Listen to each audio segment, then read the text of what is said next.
கடந்த 10 வருடங்களில் சர்வதேச கிரிக்கெட் பேரவையால் ஏற்பாடு செய்யப்பட்ட உலகக்கிண்ண கிரிக்கெட் தொடர் உள்ளிட்ட எந்தவொரு தொடரிலும் இலங்கை அரையிறுதிப் போட்டிக்கேனும் தகுதி பெறவில்லை.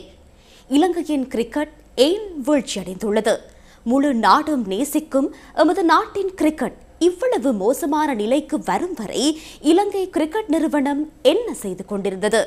கிரிக்கெட்டை நிர்வகிக்கும் இலங்கை கிரிக்கெட் நிறுவனம் தற்போது நாட்டு மக்களுக்கு பொறுப்பு கூற வேண்டிய மட்டத்தில் இல்லையா? ரைனோ ரூஃபிங்கிடமிருந்து ரைனோ பிரீமியர் ரூஃபிங் தீர்வுகள்.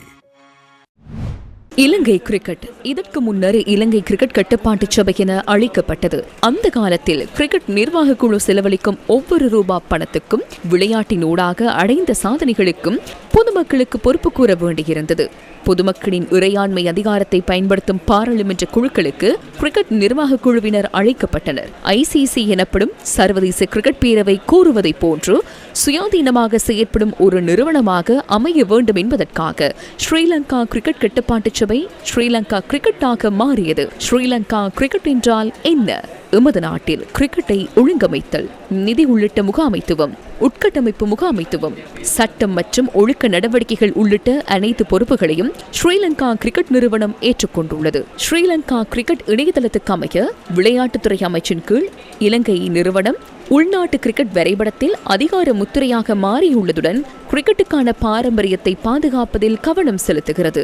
எனினும் ஸ்ரீலங்கா கிரிக்கெட் நாட்டின் பெருமையை பாதுகாத்துள்ளதா? ஸ்ரீலங்கா கிரிக்கெட் ஒரு காலத்தில் எமது நாட்டில் ஒரு காலத்தில் இருந்து விடுவிக்கப்படாத பகுதிகளை போன்றது. பல வருடங்களாக ஸ்ரீலங்கா கிரிக்கெட்டில் உயரிய அரியணையை ஒரு சிலர் மாத்திரமே அலங்கரிக்கின்றனர். காலத்துக்கு காலம் பொறுப்புகளில் இருந்து மாறினாலும் இவர்கள் ஒரே குழுவாக செயற்பட்டனர். தலைவர், உபதலைவர்கள் இருவர், செயலாளர், உப செயலாளர் மற்றும் பொருளாளர் ஆகியோர் நடத்தப்படும் வாக்குகளினூடாக தெரிவு செய்யப்படுகின்றனர். தற்போது அதிகாரத்தில் இருப்பவர்களுக்கு 147 வாக்குகள் கிடைத்திருந்தன. கிளப் ஏ எனப்படும் கழகத்தையே இதில் பெரும்பாலானோர் பிரதிநிதித்துவப்படுத்துகின்றனர். தற்போதைய கிரிக்கெட் நிறுவனத்தின் தலைவரான ஷம்மி சில்வா 4வது தடவையாக தலைவர் பதவியை வகிக்கின்றார். அதாவது 7வது வருடமாக அவர் தலைவர் பதவியில் நீடிக்கிறார். தலைவராகுவதற்கு முன்னர் ஷம்மி சில்வா கிரிக்கெட் நிறுவனத்தில் வேறு பதவிகளையும் வகித்துள்ளார். அதிகூடிய வாக்கு பலத்தை கொண்டுள்ள கழகங்கள் ஷம்மி சில்வாவுக்கே ஆதரவு அளித்தன. நிதியை செலவிடுதல் உள்ளிட்ட மிகப்பெரிய பொறுப்புகளை வகிக்கும் பிரதான நிறைவேற்று அதிகாரி தேர்தலின் ஊடாக தெரிவு செய்யப்படுவதில்லை. தற்போதைய பிரதான நிறைவேற்று அதிகாரியான ஆஷ்லி டி சில்வா 10வது வருடமாக அந்த பதவியை வகிக்கின்றார். 10 வருடங்களுக்கும் அதிக காலம் சர்வதேச கிரிக்கெட் பேரவையினால் நடத்தப்படும் தொடரொன்றின் இறுதிப் போட்டிக்கு இலங்கை அணியை அழைத்து வர முடியாமல் போனமைக்கான காரணம் தற்போது விளங்குகிறது அல்லவா? இலங்கை கிரிக்கெட்டை காப்பாற்ற முடியாதா? பல சந்தர்ப்பங்களில் அந்த முயற்சி கைகூடவில்லை. கடந்த 2 வருடங்களாக அதிகபட்சமாக முயற்சிகள் மேற்கொள்ளப்பட்டன. முன்னாள் ஜனாதிபதி ரணில் விக்ரமசிங்க, ஓய்வு பெற்ற உயர்நீதிமன்ற நீதியரசர் KT சித்ரஸ்ரீயின் தலைமையில் ஸ்ரீலங்கா கிரிக்கெட் தொடர்பில் ஆராய குழு ஒன்று நியமிக்கப்பட்டது. ரணில் விக்ரமசிங்க தலைமையிலான அமைச்சரவை உபக்குழு ஒன்றையும் நியமித்தது.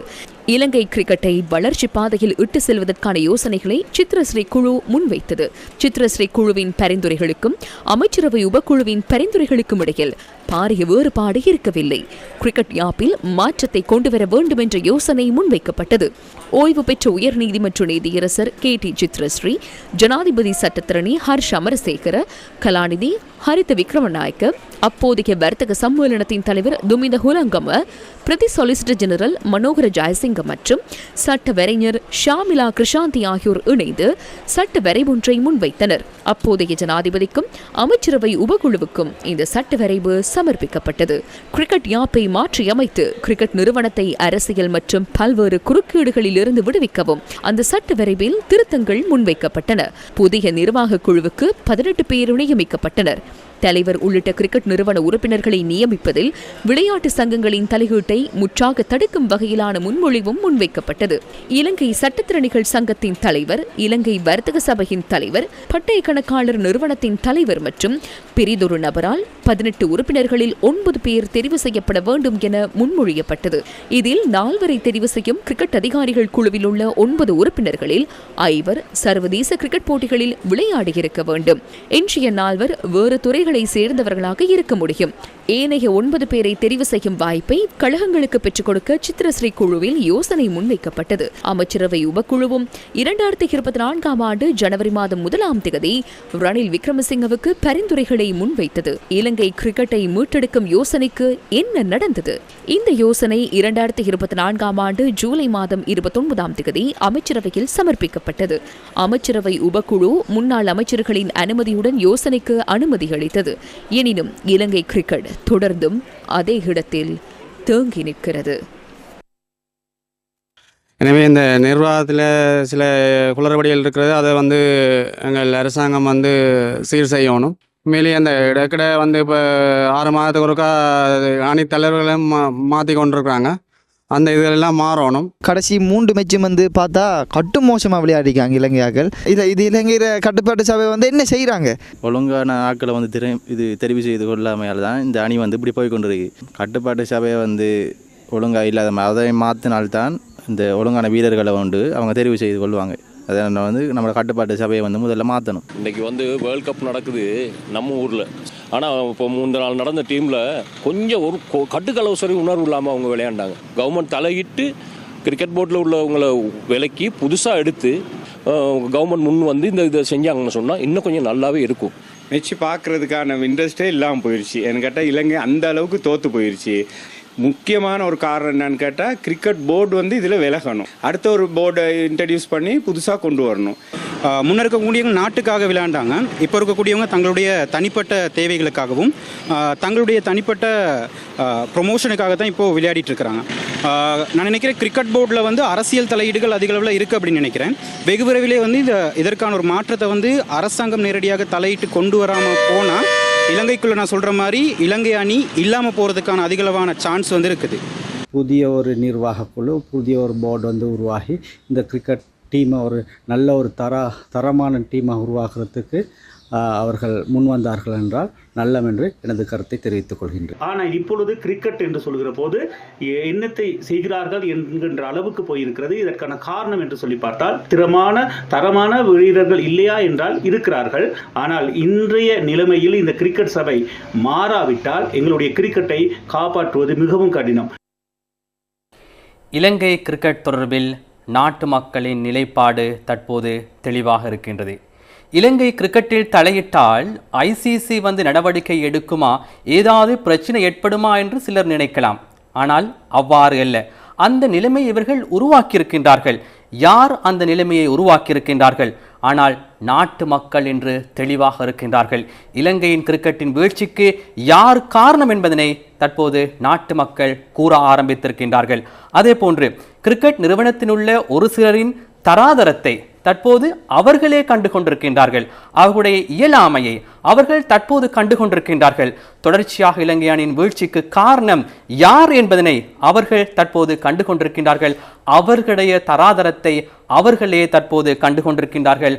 அது அவர்களின் இயலாமை என்பதனை நாங்கள் உறுதியாக கூறுகின்றோம்.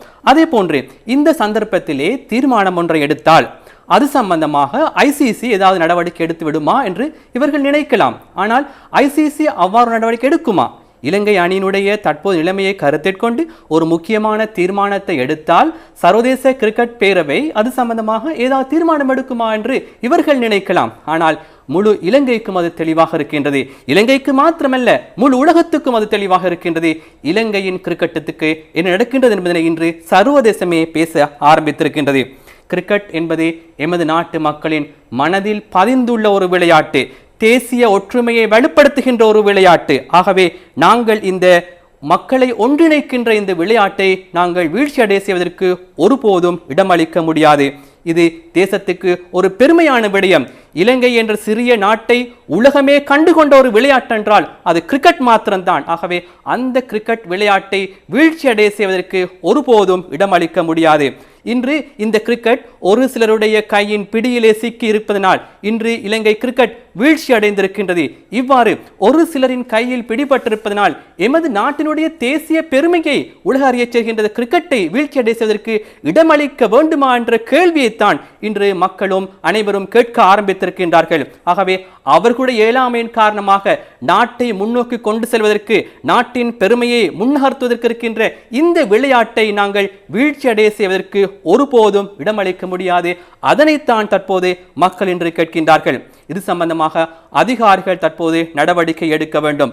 ஆகவே இந்த விடயங்கள் சம்பந்தமாக அதிகாரிகள் அறிந்திருப்பதாக நாங்கள் நினைக்கின்றோம். ஆகவே தற்போது மக்கள் எதனை கேட்கின்றார்கள்?